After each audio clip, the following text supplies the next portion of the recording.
David, welcome to the Built Different podcast. Great to have you on today. How are you, my friend? Yeah, I'm good, thank you. How are you? Good, good. I didn't say this before we recorded, but this episode might be a bit tricky because next door I've got painters in who are making a lot of noise. I've got a dog who's at the side of me scratching doors to get out, but the painters are scared of the dog, so I can't let the dog out. So we'll see how this goes. Perfect. So yeah, just a normal day in my life, I'm afraid. Um, So the reason I wanted you on, I've had a lot of accountants, I've had a lot of financial experts on the podcast before, and I always find that they have some valuable insights because some of the clients you'll be working with or you've worked with in the past, particularly in the UK, they tend to have similar issues. And the reason I'm saying this is I've come across this as well. Business owners that don't track their cash, that don't know their numbers, that don't know how to read a P&L or a balance sheet, all these sorts of things. But then also, it'd be great to hear your stories, what the wins are for you, the challenges you've faced and stuff. So if you could, mate, if you give us a little bit of background on yourself and your business, Youtopia, and yeah, we'll kick it off from there. Okay, so I guess let's go right back. That as a kid, I had no idea what I wanted to do. Found numbers. I was okay at maths. I seemed to be able to do it without much effort. And somebody told me you should try and be an accountant. I was like, okay, sounds great. My mum said it as well, and I was like, great. I don't know any accountants, but I'll give it a go. Tried to do my A-levels, failed, dropped out after year one, went to college, did AAT, passed the first year, so like a level 3 qualification, managed to find a job after about 9 months applying for everything I could. The one that I did find was on the government website, actually. It was like minimum wage, 20 miles away from my house. It was the only thing that I had a chance at, so I went for it. Worked there, did my AAT level 4, failed the whole year, knocked me back a bit. But what I did get from there was I worked in every department. Like, I was working in finance, and she'd give me something, I'd smash it out. I'd come back 10 minutes later, like, okay, now what? Now what? And I think I was basically just so needy that she just went like, go and work in these other departments. I can't deal with you at the moment. Yep. So I ended up doing like working with a buyer, working with a sales team, picking and packing in the warehouse, goods in.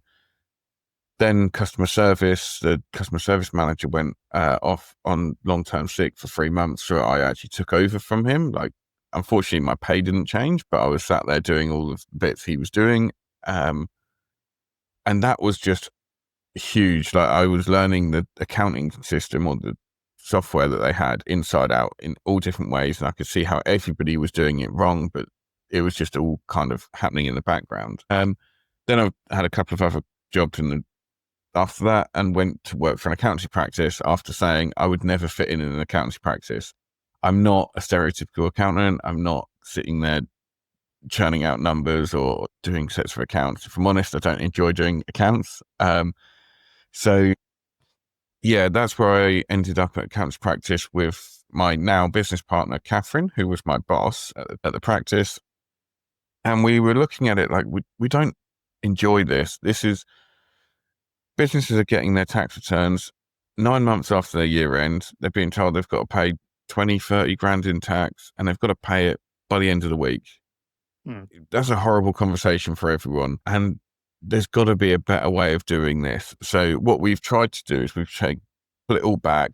We've tried to look at what we can do to streamline and give clients real-time information. So we set up Youtopia. It took a couple of years, bought a house in July, quit my job in the January following, and went off on my own, thinking, what better time to do it than when you've just started paying for a mortgage. Did that. So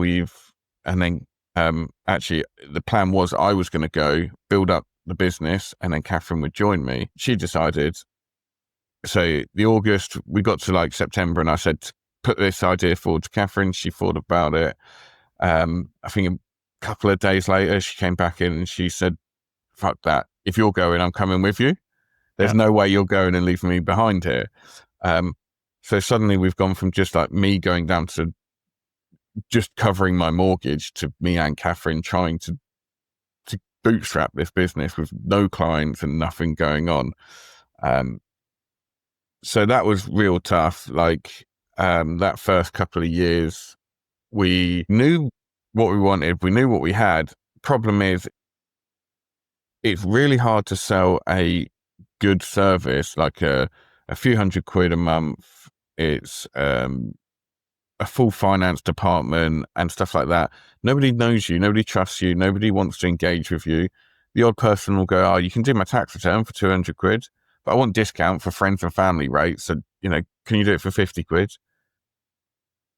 Unfortunately, £50 doesn't pay the bills. So we then went on from there, and we had some tough conversations. I remember there was one sort of me and Catherine sat down, and it was, is this business going to work? Because we are running out of money.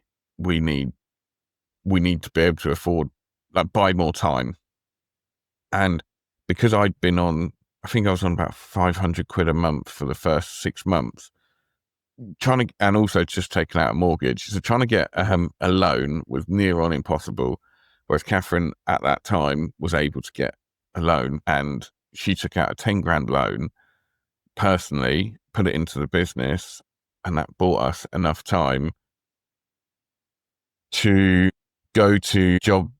We were doing job applications. We were doing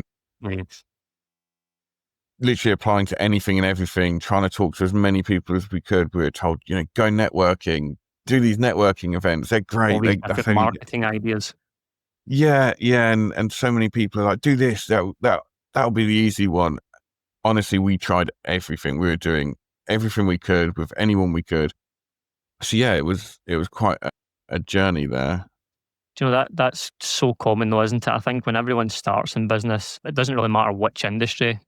Client acquisition is one of the hardest things because you are new and you've not really done marketing before, and marketing's really just testing stuff all the time and see what works. And the amount of money that we've all spent on marketing strategies that don't work, but then when you keep trying, you find something that does. That's when the good stuff happens, isn't it? Yeah, I mean, exactly that. Like I love like experiential marketing and stuff. I love the flash mobs and stuff and like the crazy stuff. That Do you know, fascinates me.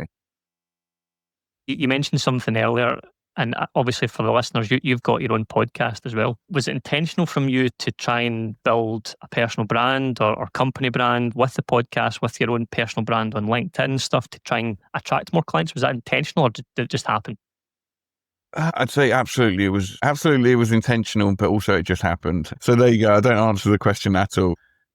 What happened? I think what we learned is I was attracting clients that were similar to me, that could relate to me, and Catherine was attracting clients that were similar to her. So actually it was like, we need to push our personal brand. We are Youtopia.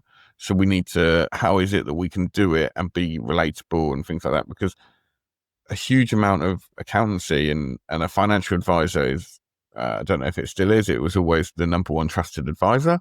So it's one person that everybody can turn to at any time. Like the things that people will tell us or our clients will tell us, they don't even tell their partners or their families or anything like that. Because when you have financial difficulty, you don't want to go home and say, I've run out of money, we can't pay the mortgage next month if this carries on, because that just causes outright panic. So essentially they come to us first, we kind of decide a plan, we work our way through it, and we get out the other side. So we found that actually that was the individual, that was like, me that they were buying from, or Catherine they were buying from. So that's essentially why we went really heavily into the personal brand. And the podcast, I just found it fascinating. I wanted to learn.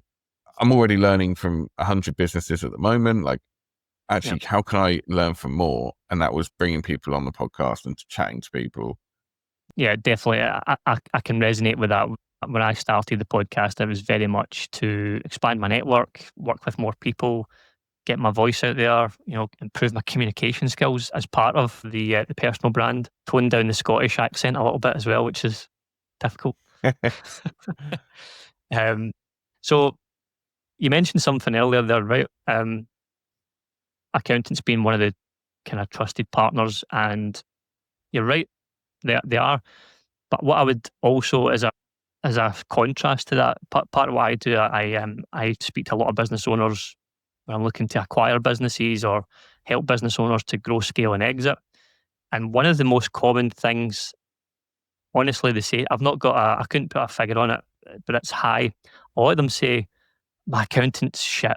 My accountant only gets in touch at the end of the year when I need to do my accounts. And then I've got a big tax bill, but I don't get anything else. I just pay them every month and I don't feel I'm getting good advice, whether that's tax advice or cash flow or profit and loss management accounts, whatever. Is that something that you come across when clients come to you? And if so, and also, is that a problem with the industry, or am I just making that up?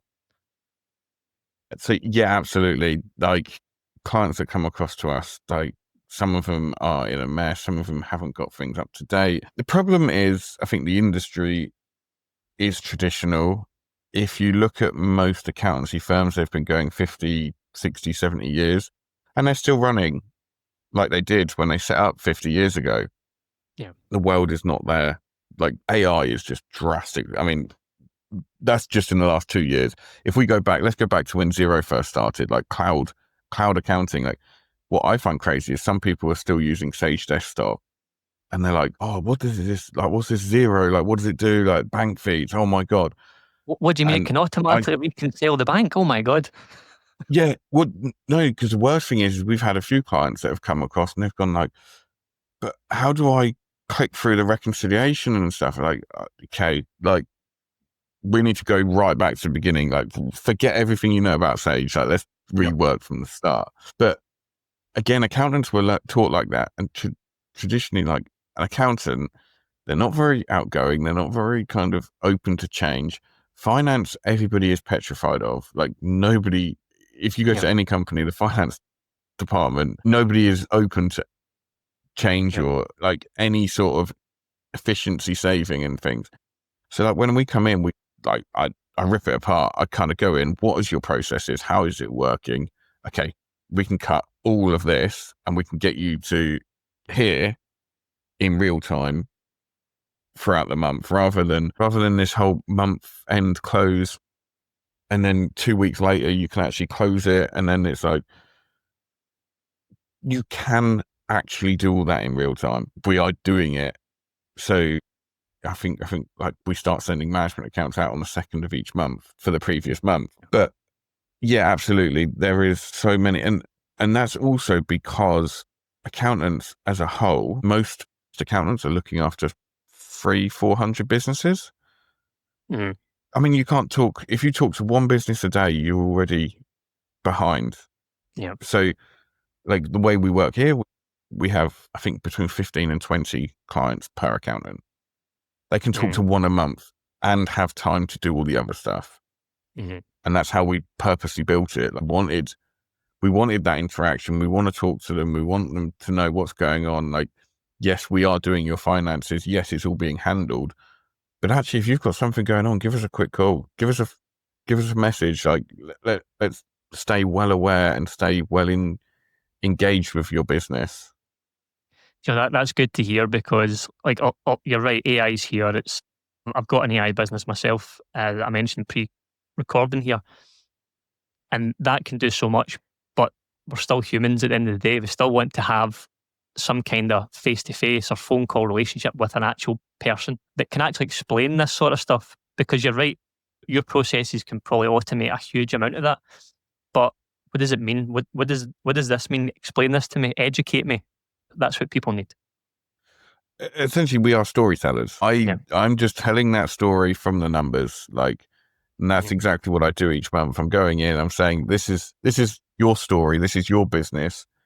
This is what the numbers are telling me.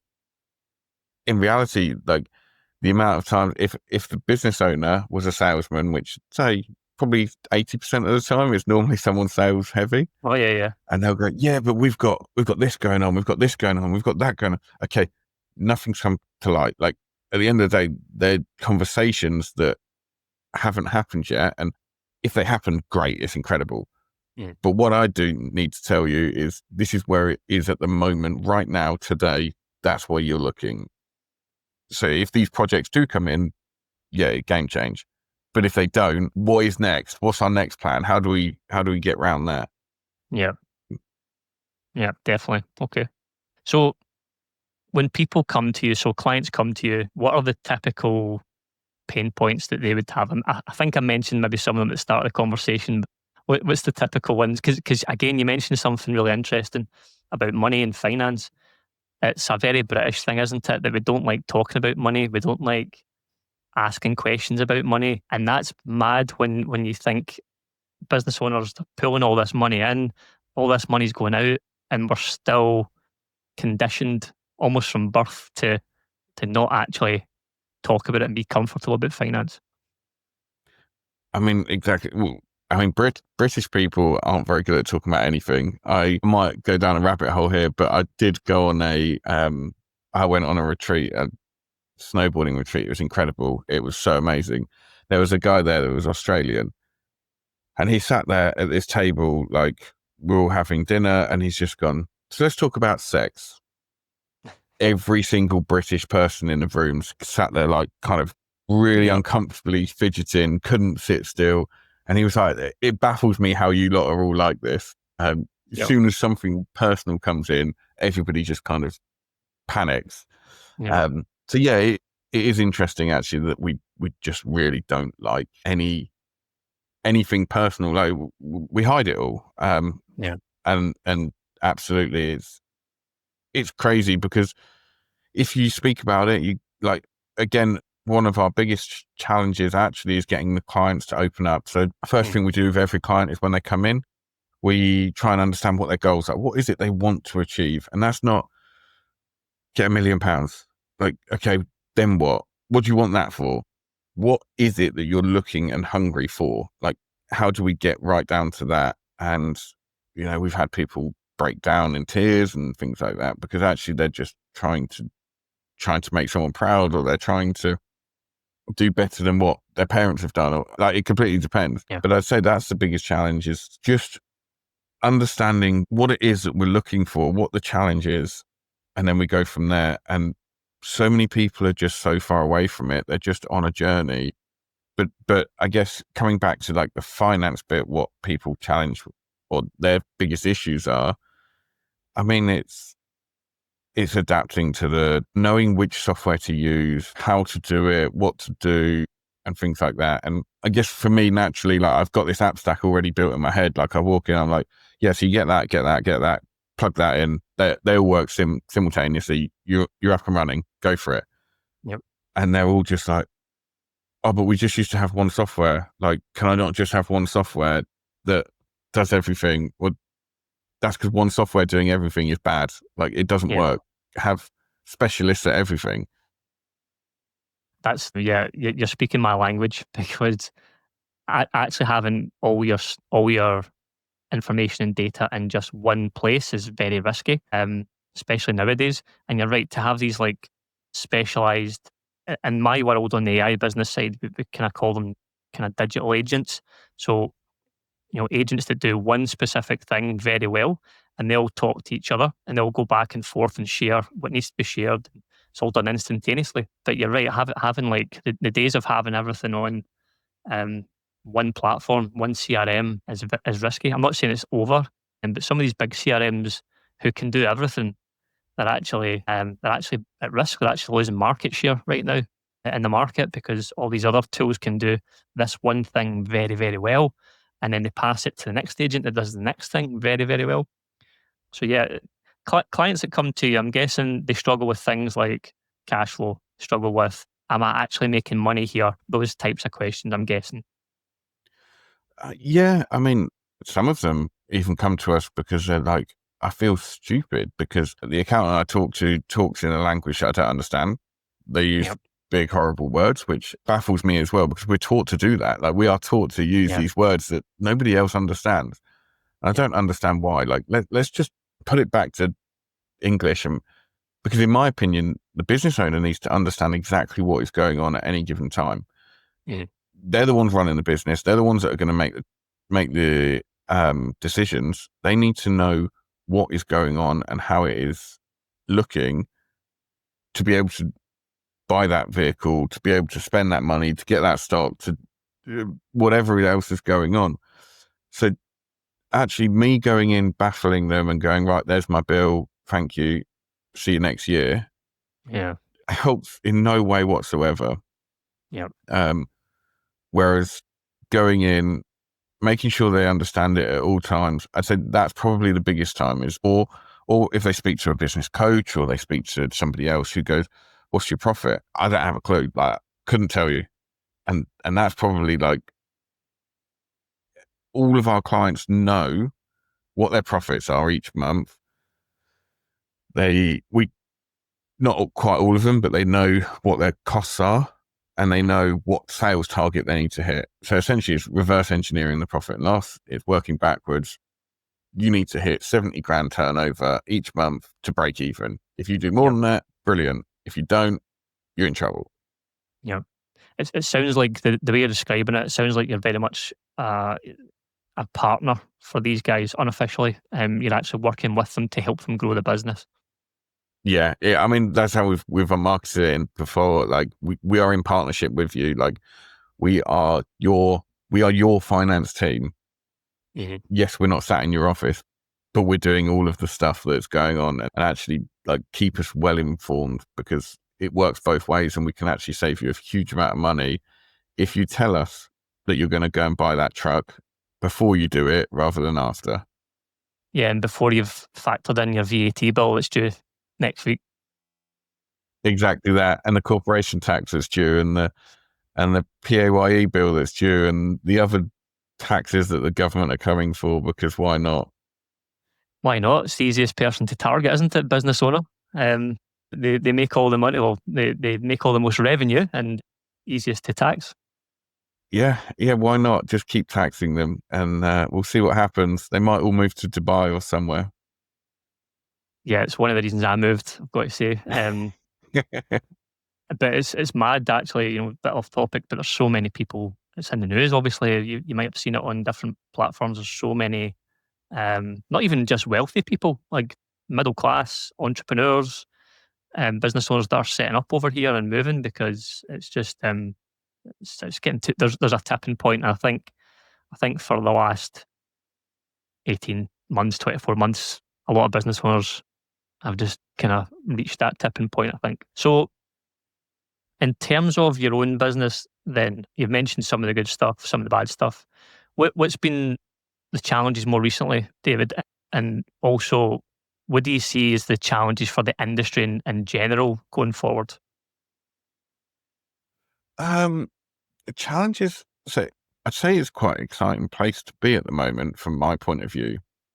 The challenges itself are, how do we be better than what we were last year? How do we keep making improvements? How do we keep growing at the rate we're growing at? Like we've had 25% year-on-year growth for the last 5 years. So, we are driving quite quickly and that's quite a good growth rate. And how do we keep on that journey without jumping off?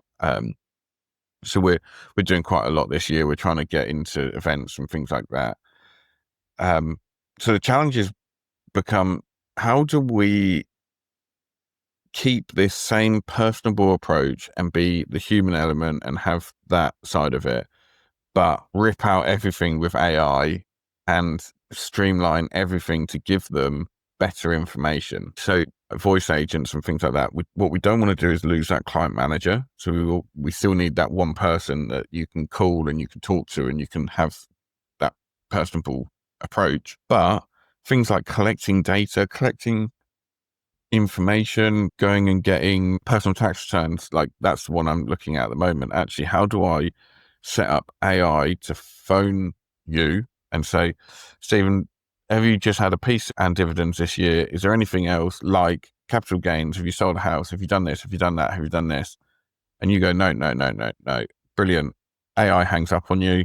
You move on. We've just got all the information we wanted.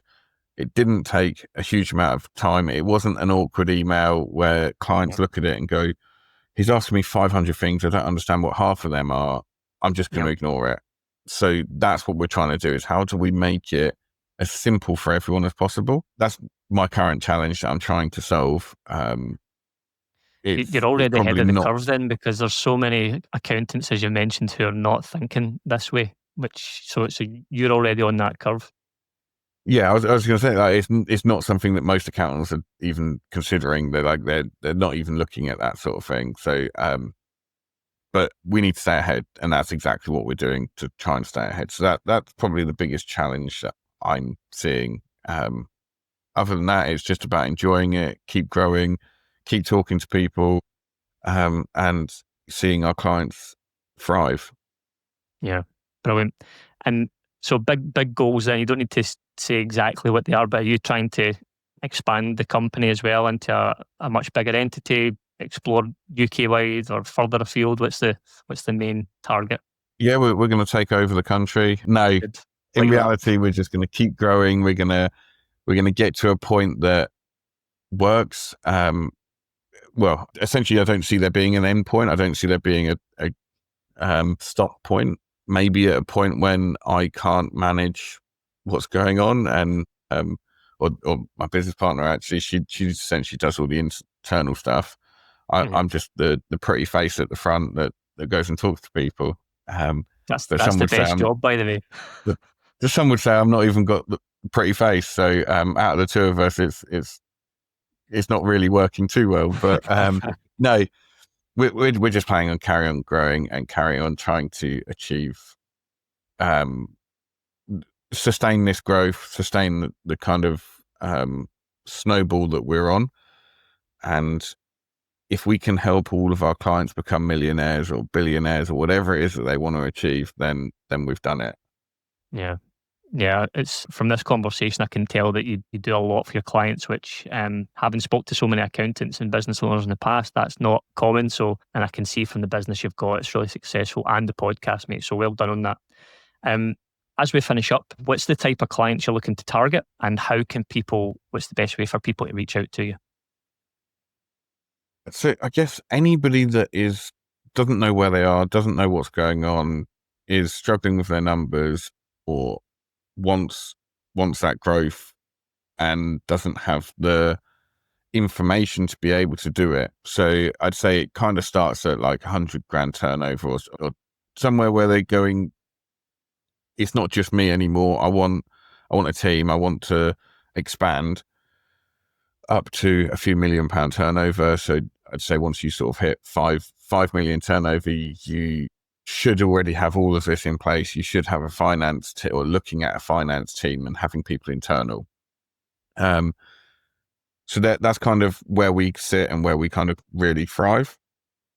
The other question was, how to contact me? Well, anything. I mean, LinkedIn, email, website, Youtopia, David Adderson on LinkedIn. I'd say LinkedIn is probably the best place, but yeah.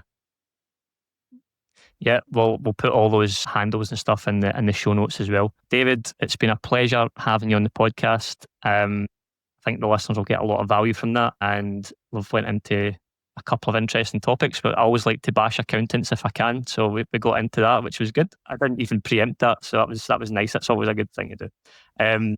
So David, thanks very much for coming on the show. Thank you for having me.